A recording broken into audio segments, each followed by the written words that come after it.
그때 다윗은 라마의 나윗에서 달아났습니다. 다윗은 요나단에게 가서 이렇게 물었습니다. 내가 무슨 잘못을 했나? 내 죄가 무엇인가? 내가 자네 아버지에게 무슨 잘못을 저질렀기에 자네 아버지가 나를 죽이려고 하는가?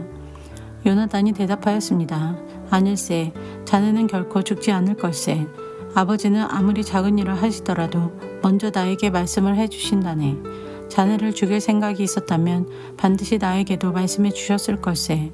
아버지는 결코 자네를 죽이지 않을 걸세. 다윗이 다시 말했습니다. 자네 아버지는 내가 자네 친구라는 것을 잘 알고 계시네. 자네 아버지는 속으로 이렇게 생각하고 계실 걸세. 요나단에게는 이 일을 알리지 말아야지. 만약 요나단이 이 일을 알면 다윗에게 말해버릴 거야. 그러니 여호와와 자네에게 맹세하지만 나는 곧 죽을 걸세. 요나단이 다윗에게 말했습니다. 자네가 해달라는 것은 무엇이든지 해주겠네. 다윗이 말했습니다. 이보게, 내일은 초하루 축제일일세. 나는 왕과 함께 식사를 하게 되어 있네. 하지만 나는 3일 저녁까지 들에 숨어 있겠네. 자네 아버지가 내가 없어졌다는 것을 눈치채시면 이렇게 말해주게나. 다윗은 나에게 자기 고향 베들레헴으로 가게 해달라고 말했어요. 해마다 이맘때에는 그의 온 가족이 제사를 드린답니다. 만약 자네 아버지가 잘했다라고 말씀하시면 나는 무사할 걸세. 하지만 자네 아버지가 화를 내시면 자네 아버지가 날 해칠 생각이 있는 걸로 알게나. 요나단, 자네 종인 나를 도와주게. 자네는 여호와 앞에서 나와 약속을 하였네. 나에게 죄가 있다면 자네가 나를 죽이게나. 자네 아버지에게 넘겨줄 필요가 없지 않겠나.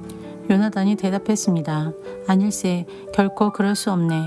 아버지가 만약 자네를 해칠 생각을 갖고 있다는 것을 알게 되면 반드시 자네에게 알려주겠네. 다윗이 물었습니다. 자네 아버지가 자네에게 엄하게 대답하면 누가 나에게 알려줄 수 있겠나? 요나단이 말했습니다. 들로 나가세. 그래서 요나단과 다윗은 함께 들로 나갔습니다. 요나단이 다윗에게 말했습니다. 이스라엘의 하나님 여호와 앞에서 이렇게 약속하네. 모레 이맘때까지 아버지의 마음을 알아보겠네.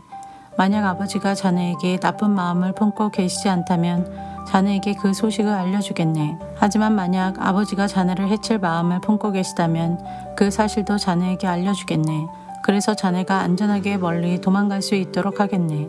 그렇게 하지 않는다면 하나님께서 나에게 무서운 벌을 내리셔도 감당하겠네. 여호와께서 내 아버지와 함께 계셨던 것처럼 자네와도 함께 계시기를 바라네. 내가 살아있는 동안 나에게 여호와의 사랑을 베풀어 주게나. 그래서 내가 죽지 않게 해주게. 내 집안에도 변함없이 사랑을 베풀어 주어야 하네. 여호와께서 자네의 모든 원수를 이 땅에서 없애버리시더라도 우리 집안에 대한 사랑을 버리지 말아주게. 요나단은 다윗과 약속을 하며 여호와께서 다윗의 원수들을 벌주시기를 바라네 하고 말했습니다. 그리고 요나단은 다윗에게 자기와 맺은 사랑의 약속을 다시 말하게 했습니다. 요나단은 다윗을 자기 목숨만큼 사랑했기 때문에 그런 약속을 하게 하였습니다. 요나단이 다윗에게 말했습니다. 내일은 초하루 축제일이네. 하지만 자네의 자리는 빌 것이고 내 아버지는 자네가 없어졌다는 것을 알게 될 걸세. 이틀 뒤에 자네는 지난번에 숨어 있었던 곳으로 가서 에셀 바위 곁에서 기다리게. 그러면 내가 화살 3발을 바위 가까이로 쏘겠네. 마치 어떤 목표물을 향해 쏘는 것처럼 쏘겠네. 그리고 나서 소년을 1명 보내서 그 화살들을 찾으라고 말하겠네. 만약 내가 얘야 너무 멀리 갔다. 화살은 내 뒤쪽에 있으니 이리 주워 오너라 하고 말하면 자네는 숨어 있는 곳에서 나와도 상관없네.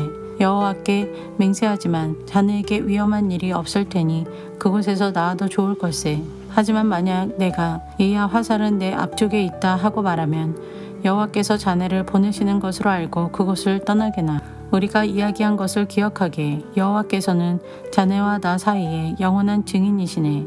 그리하여 다윗은 들에 숨었습니다. 초하루 축제일이 이르자 왕이 식탁에 앉았습니다. 왕은 언제나 앉던 자리인 벽 가까이에 앉았습니다. 요나단은 왕의 맞은편에 앉았고 아브넬은 왕의 곁에 앉았습니다. 하지만 다윗의 자리는 비어 있었습니다. 그날 사울은 아무 말도 하지 않았습니다. 사울은 다윗에게 무슨 부정한 일이 생겨 나오지 못한 거겠지라고 생각했습니다. 이튿날은 그달의 2번째 날이었습니다.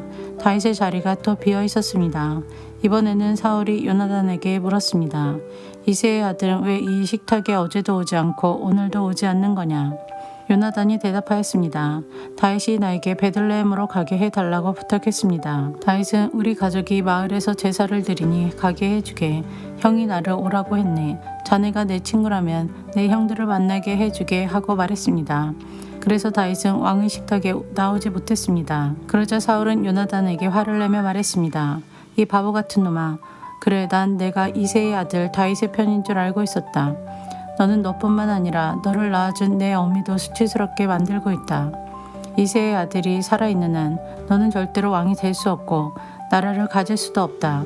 그러니 이제 사람들을 보내어 다윗을 끌고 오너라.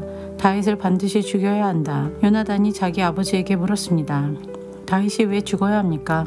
다윗이 대체 무슨 잘못을 했습니까? 그러자 사울이 자기 창을 요나단에게 던져 요나단을 죽이려 했습니다. 요나단은 자기 아버지가 다윗을 정말로 죽이려 한다는 것을 알았습니다. 요나단은 크게 화를 내며 식탁을 떠났습니다. 그날 요나단은 아무것도 먹지 않았습니다. 요나단은 다윗을 죽이려는 자기 아버지의 모습을 보고 마음이 상했습니다. 이튿날 아침에 요나단은 전에 약속했던 것처럼 다윗을 만나기 위해 들로 나갔습니다. 요나단은 어린아이를 데리고 갔습니다. 요나단은 아이에게 달려가서 내가 쏘는 화살을 찾아오너라 하고 말했습니다. 아이가 달려가자 요나단은 아이의 앞으로 화살을 쏘았습니다. 아이는 화살이 떨어진 곳으로 달려갔습니다. 요나단은 이 아이 뒤에서 외쳤습니다. 화살이 내 앞쪽에 있지 않느냐. 요나단이 또 외쳤습니다. 서둘러서 빨리 뛰어가거라. 머뭇거리면 안 된다. 아이는 화살을 주어 자기 주인에게 가지고 돌아왔습니다.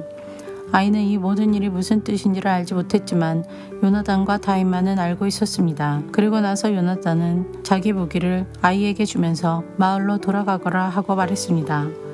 아이가 떠나자 다윗은 바위의 남쪽에서 나왔습니다. 다윗은 땅에 머리를 대고 요나단에게 절을 하였습니다. 다윗은 그렇게 3번 절을 하였습니다. 그리고 나서 다윗과 요나단은 서로 입을 맞추면서 함께 울었습니다. 다윗이 더 많이 울었습니다. 요나단이 다윗에게 말했습니다. 평안히 가게. 우리는 여호와의 이름으로 맹세하였네. 여호와께서 자네와 나 사이에 그리고 우리의 자손들 사이에 영원한 증인이시네.